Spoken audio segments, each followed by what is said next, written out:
หญิงสาวกับความสามารถสไตล์ช่าง โอ้โหอย่างแมน คิดว่าอะไรต้มยากที่สุดอุปกรณ์ช่างเนี่ย ตอนนี้คิดว่าไม่มีอะไรยากค่ะ ว้าว ฝ้ายต้องคิดวิเคราะห์และตอบให้ถูกต้อง พอเขย่าแรงๆแล้วมันติดแต่มันก็ติดดับไปอีกแล้วมีกลิ่นเหม็นไหม้ครับ แป้งถ่านมันหมดค่ะ ถูกต้องครับ ภารกิจชุบชีวิตพัดลม ทิ้งไว้ 3 วันครับ โอ้ยใจร้าย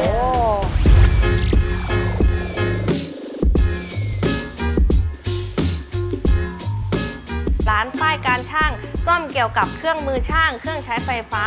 ไม่ว่าจะเป็นเครื่องจักรขนาดเล็กขนาดใหญ่เครื่องตัด เครื่องดัด สว่านสกัดหีบเจียวงเดือน สายจี้ปูน แล้วก็พัดลม ซ่อมทุกอย่างที่เสียค่ะ ร้านฝ้ายการช่างนะคะ เปิดมาตั้งแต่ปีพศ 2557 ปีนี้ก็ครบปีที่ 10 แล้วค่ะ จุดเริ่มต้นของฝ้ายการช่างนะคะ หนูก็เกิดในครอบครัวที่พ่อเป็นผู้รับเหมาก่อสร้างค่ะ ก็โตมาจากสายงานก่อสร้างเลยนะคะ เห็นพ่อแม่เหนื่อยแล้วก็ไม่อยากทำอาชีพนี้อยากจะเปลี่ยนอาชีพแล้วก็เลยไปเรียนต่อค่ะ ที่พระจอมเกล้าเจ้าคุณทหารลาดกระบังก็เรียนเป็นวิทยาการคอมพิวเตอร์นะคะ ระหว่างนั้นพ่อก็เปิดร้านซ่อมเครื่องมือก่อสร้างพอดีค่ะ แล้วเราก็เลยมาช่วยพ่อนะคะ พอเข้ามาดูแล้วก็เจอปัญหาว่าทำแล้วขาดทุนค่ะ พ่อก็เลยคิดว่าจะไม่ทำต่อแล้วจะปิดร้านแล้วค่ะ พอพ่อบอกว่าจะปิดร้านแล้วหนูก็มาดูอะไหล่เราก็ยังมีเครื่องมือก็ยังมีอีกเยอะเลย ถ้าปิดไปเราก็ไม่รู้ว่าตรงนี้เราจะไปทำให้มันเกิดอะไรได้บ้าง หนูก็เลยคิดว่าหนูจะมาทำตรงนี้เองค่ะ ตอนนั้นหนูก็เริ่มแรกเลยให้พ่อมาสอนก่อนค่ะ พ่อก็มาสอน ซึ่งหนูก็ดูใน YouTube บ้างเป็นบางอย่าง แต่ก็ยังไม่รู้เยอะหนูก็ไปเรียนอีกค่ะ ไปเรียนเรื่อยๆอันไหนที่ไม่รู้หนูก็จะไปหาเรียนอยู่เรื่อยๆค่ะ เพื่อที่เราจะได้ซ่อมได้ทุกอย่าง ทีนี้เราก็คิดว่าเราน่าจะซ่อมได้ทุกอย่างแล้วเราก็เริ่มรับลูกน้องมาช่วยงานเราแล้วก็เรารับงานเพิ่มด้วยค่ะ โอ้โห สุดยอด นอกจากที่หนูเปิดร้านแล้วนะคะ หนูก็ยังชอบที่จะถ่ายคลิปตอนที่เราซ่อมเครื่องใช้ไฟฟ้าเครื่องมือก่อสร้างลงใน TikTok ด้วยค่ะ ใครที่ได้ดูคลิปหนูนะคะ แล้วสนใจอยากซ่อมเครื่องมือช่าง ก็สามารถเข้ามาศึกษาได้ที่ฝ้ายการช่างนะคะ หนูก็เปิดให้ทุกคนเข้ามาเรียนรู้ เพื่อที่จะเอาความรู้เนี่ยไปประกอบอาชีพได้ค่ะ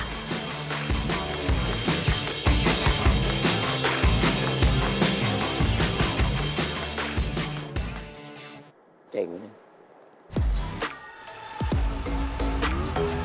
โอ้โห แจ๋ว สวัสดีค่ะ สวัสดีค่ะ สวัสดีครับ หนูชื่อดารากรทัพโพชื่อเล่นชื่อฝ้ายมาจากจังหวัดชลบุรีค่ะ โอ้โห ช่างฝ้ายอย่างเท่ คือดูอย่างนี้ไม่น่าจะช่างแบบช่างเครื่องซ่อมอะไร น่าจะเป็นช่างเสริมสวยมากกว่านะ ดูสิโบเบอร์ใหญ่โตมาเลย แล้วทั้งหมดที่ฝ้ายเคยซ่อมมาค่ะ คิดว่าอะไรต้มยากที่สุดอุปกรณ์ช่างเนี่ย ตอนนี้คิดว่าไม่มีอะไรยากค่ะ ว้าว แต่ถ้าเป็นแต่ก่อนยากทุกอย่างค่ะ เพราะแต่ก่อนเราไม่รู้เรื่องช่างค่ะ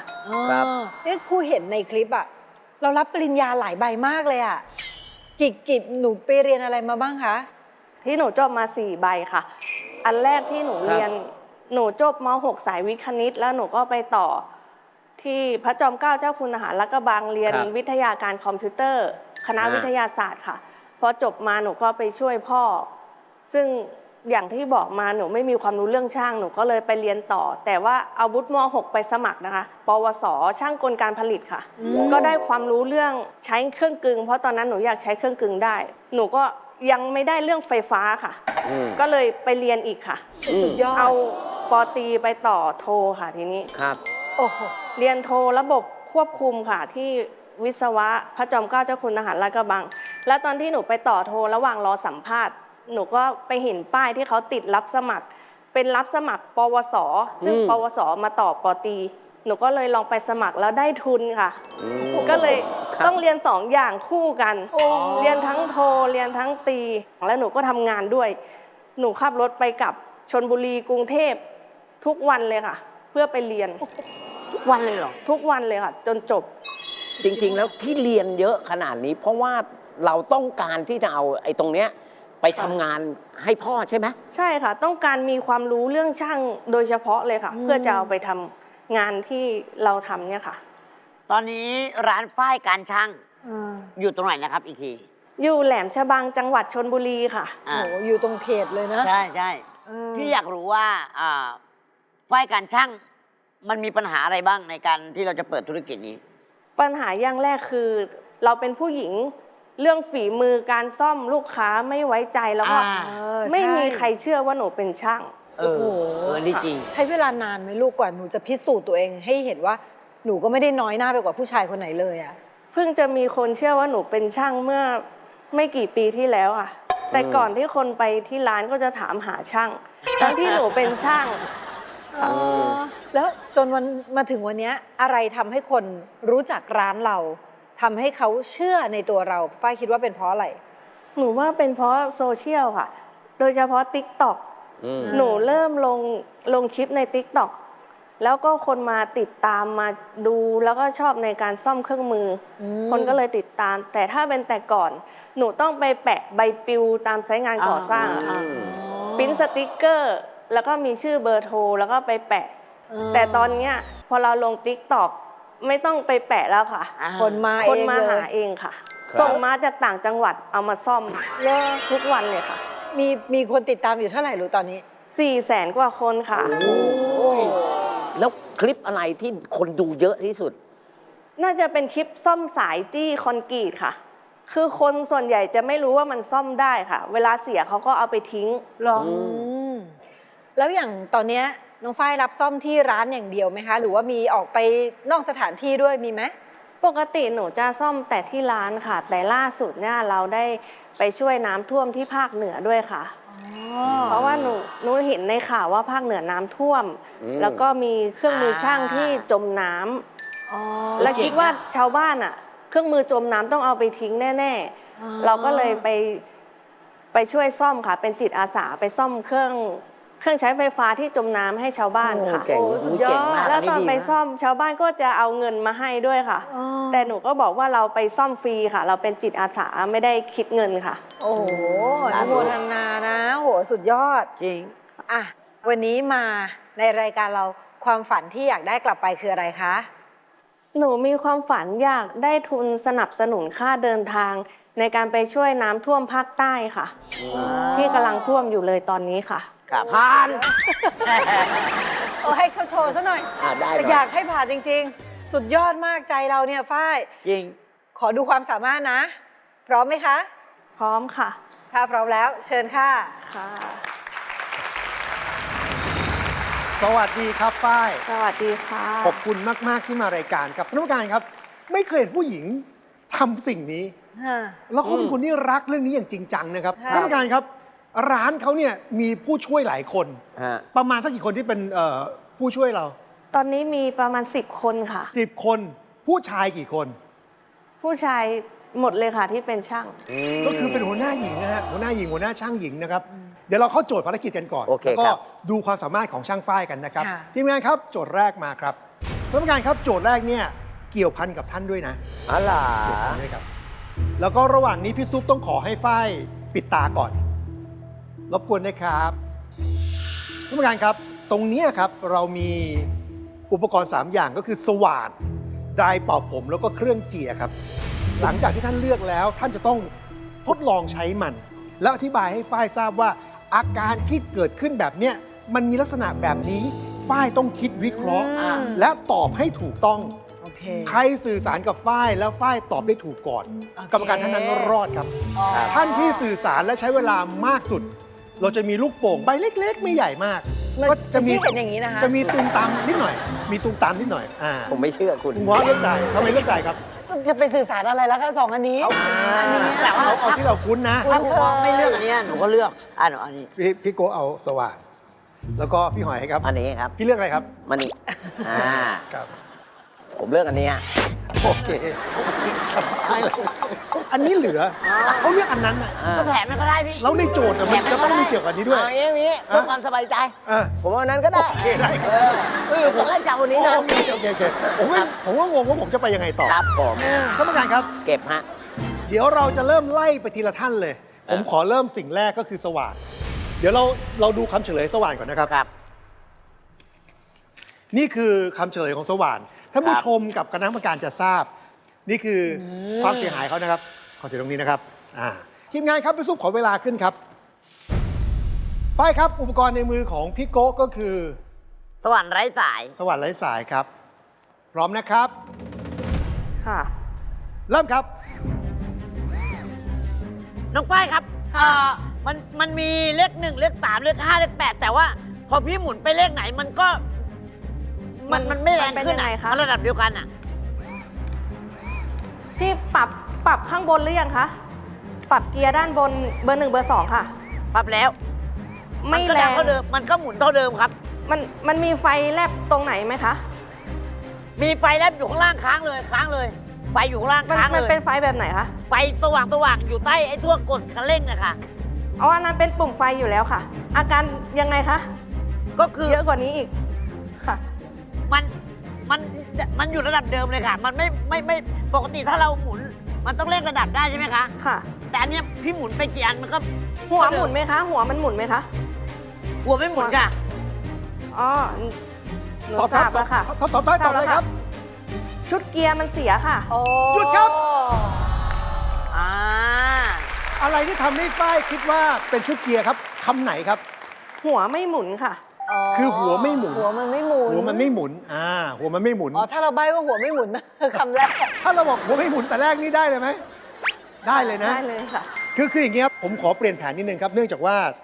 ในคำใบ้เนี่ยถ้าเรากรรมการรู้สิ่งนี้ปุ๊บอะ อ่า พี่โก้จะเสียเปรียบแล้ว เพราะว่าเขาเป็นคนแรกที่เริ่ม ใช่ และใช้เวลาเยอะดังนั้นท่านผู้ชมดูไปพร้อมกันครับ แต่ว่ากรรมการจะไม่เห็นแล้วครับ แล้วผมกลัวพี่หอยผมด้วยครับ กลัวอะไรฮะ ผมกลัวพี่จะใบ้แบบว่าไม่ใบ้อาการเลยครับ พี่จะไปใบ้ไอ้คำตอบนี่เลยครับ นี่ผมยุติธรรมนะ หัวครับเตรียมตัวนะครับพร้อ ล็อ ม กมีปุ่มปลดล็อกตรงไหนด้วยเหรอ เริ่มครับ มีปัญหาอะไรเหรอ เดี๋ยวก่อนนะ ได้ทำงานค่ะ อ๋อ มันไม่ร้อนค่ะ มันไม่ร้อนเลยค่ะ ลองดูเดี๋ยวก่อน คุณ มัน ง้อ มีสอง เปิดฮีตเตอร์หรือยังคะ เปิดแล้วค่ะ เปิดทั้ง 2 อันเลย เปิดทั้งปุ่มเปิดเครื่องแล้วก็ปุ่มร้อน แต่มันไม่มีความร้อนค่ะ เปิดปุ่มร้อนแล้วใช่ไหมคะ เปิดสุดแล้วค่ะ แต่มันไม่ร้อน ใช่ เปิ ล ด ม เครื่ อ อง อก ใหญ่ แต่ เค ไม่ รื่อง ร้อน เดิน เครื่องเดิน แต่ว่าเปิดปุ่มร้อนไม่ร้อนค่ะ ฮีตเตอร์เสียค่ะ ถูกต้องครับ เวลาที่ได้นะครับของครูง้อคือ 30.08 ครูง้อรวดแน่ๆครับผมพี่โค้ดนาทีเท่าไหร่นะ1 นาที 9 วิพี่ต้องลุ้นที่พี่หอยละ ไม่เป็นไร ให้เวลาเกิน อยากรู้ของ ผมว่าไม่เกิน เดี๋ยว ไม่เกิน เดี๋ยว ห้า ให้ครูง้อกับให้พี่โก้ดู ค่ะ นี่คือเครื่องเจียร์ของ เครื่องเชียร์นะน้องฝ้าย ค่ะ นี่ครับสิ่งนี้ครับ อ่า สิ่งนี้นะครับ ท่านผู้ชมครับคือสิ่งนี้นะครับ เป้าหมายพี่หอยคือต้องเร็วกว่า1 นาที 9 วินะครับฝ้ายพร้อมนะครับ พร้อมค่ะ ครับ เริ่มครับ ผมเปิดแล้วมันยังไม่ติด เปิดแล้วไม่ติด เขย่าแล้วมันติด มันเป็นเสียงคางเบาๆใช่ไหม ทางเบาๆฮะ เหม็นไหมไหมคะ เหม็นฮะ มีกลิ่น มีก เป็น ลิ่น กลิ่นไหมเลยใช่ไหมคะ ใช่ใช่ พี่หอยขยับแรงกว่านี้มันติดไหมคะ ขยับแรงกว่านี้มันเขย่าแล้วมันติด เขย่าแล้วมันติด มันเหมือนจะติดแสดงว่าไฟมาสายไฟไม่ขาด ครับเนี่ยพอเขย่าแรงๆแล้วมันติด แต่มันก็ติดดับไปอีกแล้ว อ๋อ มันติดบ้างไม่ติดบ้าง มีกลิ่นเหม็นไหม้ครับ ไฟมาสายไฟไม่ขาด ครับ เอ่อห ได้ไหม นู ฮะ รู้แล้ว คิ ค่ะ ดว่าคืออะไรครับ ตอบเลยครับ แป้งถ่านมันหมดค่ะ ถูกต้องครับ 52 วิ รู้ได้ไงวะ อะไรที่ทำให้เราตอบว่าเป็นแปลงถ่านครับ ตอนแรกที่ไม่ติดหนูคิดว่าสายไฟขาด แต่ว่าพี่ห อี อก ยบอก แล้วเหรอฮะเนี่ย มันติดบ้างไม่ติดบ้าง แต่พอติดบ้างไม่ติดบ้าง แสดงว่าตัดสายไฟไปเลยก็จะมาตรงที่แปลงถ่าน แล้วไอ้กลิ่นไหม้ล่ะครับ กลิ่นไหม้คือแปลงถ่านมันไม่โดนหัวคอมค่ะ ครับ มันจะมีกลิ่นไหม้แบบนั้น สรุป 3 ข้อ ฝ้ายตอบถูกทุกข้อครับ และในส่วนของกรรมการนะครับ ท่านที่ใช้เวลามากสุดก็คือ พี่โกติครับ ตามเงื่อนไขนะครับ ลูกโป่งต้องแตก ครับ แต่ผมช่วยพี่โกะ ฮะ พี่โกะให้พี่ทายใจ อุปกรณ์ชิ้นแรกในชีวิตที่ฝ้ายซ่อม คืออะไร คืออะไร ถ้าพี่ ตอบถูกลูกโป่งไม่แตก อ่า ฝ้ายครับจำได้ไหมว่า อุปกรณ์ไฟฟ้าในบ้านนะครับ ชิ้นแรกที่ฝ้ายซ่อมคืออะไรจำได้ไหมของใช้ในบ้าน ของใช้ในบ้าน จำได้นะพี่โก้เดาครับ โอเคค่ะ ของใช้ไฟฟ้านะครับอุปกรณ์ไฟฟ้าในบ้าน ก็น่าจะ ที่น้องซ่อมชิ้นแรกคืออะไร พัดลม พี่เดาว่าพัดลมนะ พัดลมเพราะมัน ถ้าตอบว่าพัดลมนี่คือพี่โก้รอดนะ ถ้าไม่ใช่พัดลมลูกโป่งแตกนะ ได้ ฝ้ายครับอุปกรณ์ไฟฟ้าชิ้นแรกในบ้านที่เราซ่อมคือ พัดลมค่ะ ท่านผู้การครับจากความฝันของฝ้ายครับที่ฝ้ายตั้งใจจะไปช่วยเหลือผู้ประสบภัยน้ำท่วมด้วยการช่วยซ่อมอุปกรณ์ไฟฟ้าครับจึงเป็นที่มาของภารกิจนี้ครับท่านผู้การครับนี่คือพัดลมครับพัดลมนี่แขวนอยู่นะครับแขวนอยู่เหนือน้ำครับเราทำการทดสอบบางสิ่งบางอย่างครับพี่ขุนนำพัดลมเครื่องนี้ครับ โยใจร้ายอะ ให้เขาจุ่มอยู่ในน้ำครับ จุ่มในน้ำพอเขาลงไปในน้ำปุ๊บเนี่ยครับ เราทิ้งเขาไว้ครับ ข้ามวันข้ามคืนครับ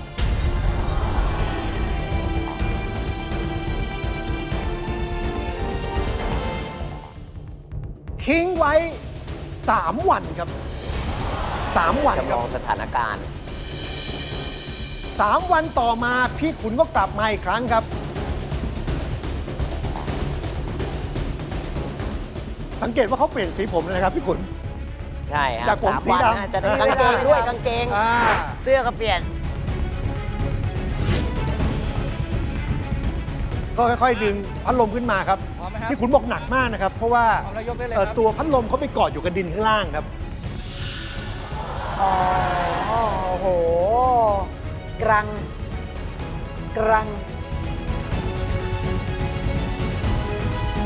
โอ้นี่ จุ่มน้ำครับ เหมือนจำลองสถานการณ์เลย 3 วัน ผมว่าของจริงบางทีอาจจะโคลนเยอะกว่านี้นะครับ ใช่ แต่เราจำลองให้ใกล้เคียงที่สุดนะครับ ผ่านไป 3 วันครับ แล้วพัดลมที่เป็นตัวโจทย์ของเรา ก็อยู่ตรงนี้แล้วครับ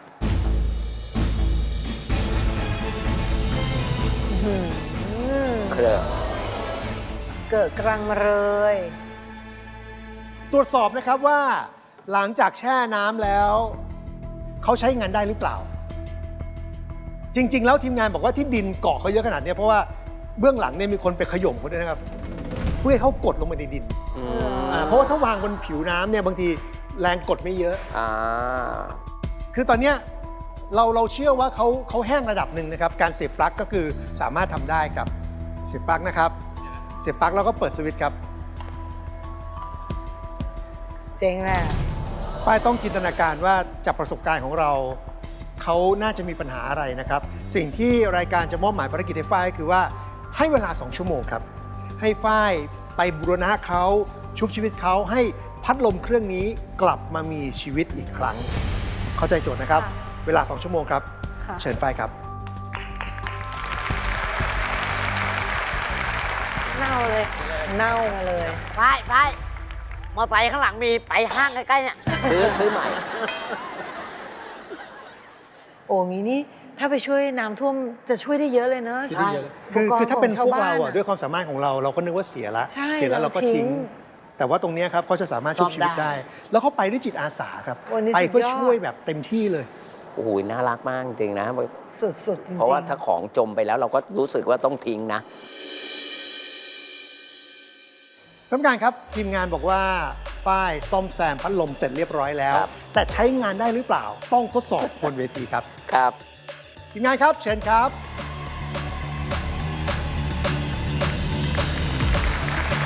เชิญครับฝ้ายยากไหม เป็นไงบ้าง หนักอยู่ไหม หนักมากเลยค่ะ เดี๋ยวเราจะให้ฝ้ายบรรยายจากภาพที่เราบันทึกไว้นะครับว่าอาการเขาเป็นอย่างไรนะครับทีมงานครับพี่ซุปขอชมภาพครับ เริ่มต้นทำอะไรก่อนครับฝ้าย เราต้องฉีดล้างก่อนค่ะ อ๋อฉีด เอา ล้าง ขี้ นะ โคลนมันออกก่อนค่ะ อ๋อนี่คือเครื่องล้างแบบที่เป็น แบบ ไร้สายนะ ใช่ค่ะ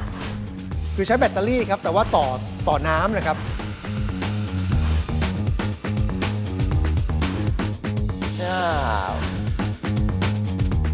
โอ้เราล้างทำความสะอาดด้วยเนาะเราจะมีความเชื่อว่าเวลาเครื่องไฟฟ้าโดนน้ำแล้วพัง100%ไม่ขนาดนั้น ไม่พังค่ะ มัน เออ ให้มันแห้งแล้วมันก็จะ แต่ถ้ามันยังเปียกอยู่ไม่ควรใช้ ไม่ควร ไม่ควร ค่ะ มัน ใช้ จะ นะ ช็อตแล้วมันจะเสียเลยค่ะ สิ่งที่ฝ้ายทำเมื่อสักครู่คือทำอะไรครับ ล้างเอาโคลนออกให้หมดค่ะ ครับ แล้วไอ้น้ำที่เราล้างล่ะครับ มันจะค้างอยู่ในเครื่องไหม เราปล่อยให้มันแห้งด้วย อ๋อ ค่ะ แล้วล้าง เราล้างแล้วก็ เป่า ปล่อยให้ แล้วก็ปล่อยให้ มันแห้ แห้ ง ง ใช่ค่ะ หลังจากนั้นทำอะไรต่อครับ พอมันแห้งแล้วเราจะมาแกะดูด้านในค่ะ ดูได้ไงว่าเป็นอย่างไรนะครับ ค่ะ ชมต่อเลยครับ แกะดูด้านในครับ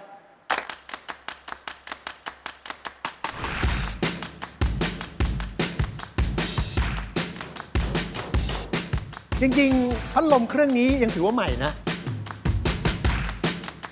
ฝ้ายทำอะไรอยู่ครับ กำลังเช็คสายว่ามันมีอะไรขาดหรือเปล่าค่ะ ใช้สายตาเช็คนะ ค่ะ หลังจากนั้นใช้เครื่องมือใช่ไหมครับ ใช่ค่ะ เครื่องนี้นี่วัดอะไรอะครับ อันนี้หนูวัดเทอร์โมฟิลว่ามันขาดหรือเปล่าค่ะ ไอ้เครื่องวัดเนี่ยเขาบอกอะไรเราครับ เขาจะบอกว่าไอ้ที่เราวัดอะไฟมันมาถึงกัน อ๋อ ไห ไฟ ม มาถึงเขาไหมนะถ้าเครื่องสมบูรณ์ไฟต้องมานะ ค่ะ แล้วตอนนี้ที่วัดนี่มีตัวไหนที่ไฟไม่มาไหมครับ ตอนนี้ไฟมาทุกเส้นเลยค่ะ เบอร์ 1 เบอร์ 2 ก็ไฟมา แต่มันยังมีน้ำอยู่ข้างในค่ะ อ๋อ ยังมี มันยัง น้ำนะครับ เปียกอยู่ อันนี้เราเป่าเพิ่มครับ ค่ะ ก็วัดอีกรอบหนึ่งนี่ค่ะเนี่ยเทอร์โมฟิลมันก็ติดแล้วหนูวัดสายไฟนี้ไม่มีสายขาดตอนเนี้ยพัดลมเราไม่ติด เอาแล้ว เหมือนจะไม่ใช่แค่จมน้ำอะค่ะ เดี๋ยวสักครู่นะครับ วางยา เกิดอะไรขึ้นครับพอเราตรวจสอบด้วยเทอร์โมฟิลแล้วเราพบอะไรครับ ก็คือเทอร์โมฟิลไม่ขาด แล้วก็สายไฟไปสวิตช์ไม่ขาด แต่เกิดปัญ แต่ หา เกิด ว่า ว่าเราวัดสายที่เสียบปลั๊กแล้วมันไม่ติด อ๋อ เกิดพัดลมไม่ติดค่ะ พัดลมไม่ติดทั้งที่มีไฟเข้ามาแล้ว ค่ะ แต่อุปกรณ์ขั้นพื้นฐานทั้งหมดตรวจสอบแล้วถูกต้อง ใช่ค่ะ แต่ฝ้ายอุทานมาคำหนึ่งว่าเหมือนจะมากกว่าจมน้ำ ใช่ค่ะ เรารู้สึกว่าอะไรครับตอน รู้ นั้ สึ น กว่ามันต้องมีอะไรสักอย่างที่ ไม่ใช่แค่จมน้ำ ค่ะ ไม่ใช่แค่จมน้ำชมต่อครับ ไม่ใช่แค่จมน้ำจริงหรือเปล่าครับ หนูวัดสายไฟก่อนค่ะ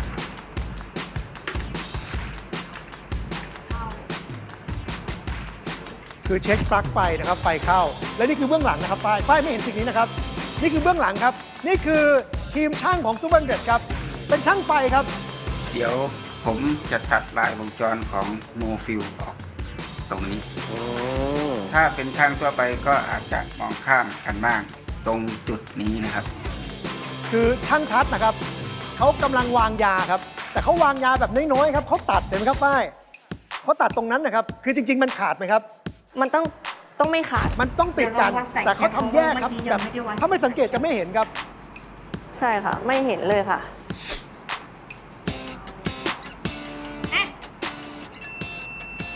มานี่นะ ฝ้ายใช้เวลาตรงนี้อยู่นานแค่ไหนครับ นานหลายนาทีเลยค่ะ ใช้เวลานานแค่ไหนครับ ประมาณครึ่งชั่วโมง ครึ่งชั่วโมงครับตรงเนี้ยครับ จุดนี้เหรอ จุดนี้ ใช่ ค ค่ะ รับครึ่งชั่วโมงครับ ใจร้ายอ่ะ แล้วก็ซ่อมแซมครับ คือหนูดูแล้วมันไม่มีอะไรขาดเลยค่ะ เพราะว่าเขาวางยาแบบ นี่ไงเจอแล้ว เล็กมากค อั รั น บ นี้มันไม่ติด มันคืออะไรครับ เนี่ยรอยทีมงานมาขูดอะไรตรงนี้ออกแน่เลย เห็นเป็นรอยช่างใช่ไหมครับ ซึ่งหนูไม่คิดว่าจะทำง่ายขนาดนี้ไงค่ะ แก้ด้วยการบัตรคีย์ใหม่นะคะ อ๋อ ให้มัน คือเรารู้สึกว่ามันเป็นสิ่งที่ง่าย ใช่ แต่มันเนียนมาก ไฟมันไม่ถึง จนมองไม่เห็นนะ หนูคิดว่าเขาจะวางยายากกว่านี้ค่ะ เออ นี่เราก็เชื่อ แต่ ม ก็อยู่ครึ่งชั่วโมงนะ นี่แหละเขาเรียกว่าเส้น หนูไม่ได้สังเกตเลยว่าจุดแค่นั้น ก็เหมือนที่เขาบอกนะเขาบอกว่าช่างส่วนใหญ่ไม่ค่อยมองตรงนี้เลยนะนี่มองจนเห็นได้นะ โอ้โห เพราะว่าโดยปกติแล้วพัดลมไม่น่าจะเสียตรงเนี้ย ค่ะ ในการใช้งานถูกไหม ใช่ค่ะ โอ้ประกอบแล้วมันเหมือนใหม่เลยนะครับ ก็เสร็จแล้วนะคะ เดี๋ยวเราไปเทสกันค่ะ เปิดครับ พัดลม เฮ้ย หมุนแล้วครับกลับมามีชีวิตอีกครั้งหนึ่งครับ ครับ ภารกิจนี้สำเร็จครับ ภารกิจชุบชีวิตพัดลมสำเร็จครับ เย้เก่งมากครับช่างฝ้ายครับกลางเวทีเลยครับ เขาเรียกว่าเส้นผมบางภูเขาแบบว่า ต้องการครับวันนี้เราได้รู้จักกับผู้หญิงที่มีอาชีพเป็นช่างครับ ได้รู้จักกับฝ้ายการช่างทั้ง 3 ท่านรู้สึกยังไงบ้างครับ โอ้ครูไม่รู้จะพูดไงครูภูมิใจในฝ้ายมาก ๆ เลย ครูในฐานะผู้หญิงเนาะเป็นคนเชื่อมาก ๆ ว่าผู้หญิงผู้ชายมันมีความสามารถที่เหมือนกันนั่นแหละ แต่ว่ามันก็ต้องมีจุดท้าทายที่เราเองก็ต้องยอมรับเหมือนที่ฝ้ายยอมรับว่า มันก็ใช้เวลานะคะ มันไม่ได้รับการยอมรับมาง่ายๆอ่ะแต่ฝ้ายใช้ฝีมือของฝ้ายไม่ได้หยุดอยู่กับแค่ฉันทำได้แค่นี้ไม่รู้อะไรไปเรียนอันนั้น ใช้ความรู้ใช้การศึกษามาเติมสิ่งที่เราขาดแล้ววันนี้มันคือช่างฝ้ายหัวหน้าที่มีลูกน้องมีทีมงานเป็นผู้ชายยืนเคียงข้างแล้วเขาเคารพผู้หญิงคนนี้ได้จริงๆเพราะว่าผู้หญิงคนนี้ทำให้เขาเห็นเป็นให้เขาดูอยู่ให้เขาสัมผัสครูเป็นคนเชื่อมาตลอดว่าผู้หญิงผู้ชายมันไม่มีหรอกว่ามันเป็นแค่เพศสภาพแต่สิ่งที่วัดคุณภาพคนมันอยู่ที่ใจแล้วก็สติปัญญาของเรานะขอบคุณมากๆที่มาพิสูจน์ทำให้เราเห็นว่าไม่มีขอบเขตอะไรที่กั้นคำว่าคนคุณภาพขอบคุณมากๆที่มาวันนี้ค่ะ ขอบคุณค่ะ ช่างน่ารักซะเหลือเกิน ขอบคุณค่ะ ช่างเก่งซะเหลือเกิน ช่างจิตใจดีมากๆเลยนะครับ ตอนนี้พี่ชาวใต้รอช่างฝ้ายอยู่ครับ พวกเรา3 คนให้ผ่านครับ ขอบคุณค่ะ ฝ้ายครับพี่ซุปบอกเล่าเรื่องราวชีวิตของฝ้ายเรื่องราวทักษะความสามารถเรื่องราวความมุ่งมั่นตั้งใจและความฝันอันเป็นกุศลของฝ้ายในการไปช่วยเหลือผู้ประสบภัยน้ำท่วมที่ภาคใต้ผู้ใหญ่ King Power ทราบท่านชื่นชมในฝ้ายมากนะครับแล้วก็ฝากขอบคุณมาถึงฝ้ายด้วยเรื่องความฝันไม่ใช่ปัญหานะครับทาง King Power ขอร่วมสนับสนุนความฝันให้กับฝ้ายนะครับ 40,000 บาทจาก King Power ครับขอบคุณครับ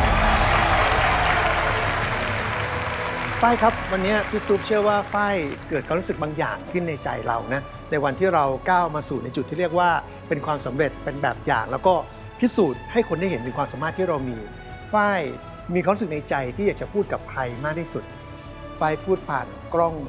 งนี้ได้เลยครับเชิญครับ ก็ขอบคุณพ่อแม่แล้วก็ลูกค้าค่ะกับ FC ทุกท่านที่ติดตามหนูแล้วก็อุดหนุนสินค้าหนูแล้วก็ไว้ใจหนูเอาเครื่องมือมาซ่อมกับหนูแล้วก็อีกอย่างหนึ่งที่จะไปช่วยน้ำท่วมภาคใต้ก็ขอบคุณมูลนิธิกระจกเงาที่ร่วมกับเครื่องมือช่างพัมกินนะคะที่จัดกิจกรรมสนับสนุนค่าที่พักแล้วก็เครื่องมือช่างในการไปช่วยพี่น้องชาวใต้แล้วก็ขอบคุณซูเปอร์100ที่ให้ทุนสนับสนุนค่าเดินทางค่ะขอบคุณค่ะคนคุณภาพที่เราภูมิใจนะครับอัจฉริยะเกินร้อยฝ้ายการช่างขอบคุณมากที่มารายการครับขอบคุณฝ้ายมากนะครับขอบคุณมากนะครับ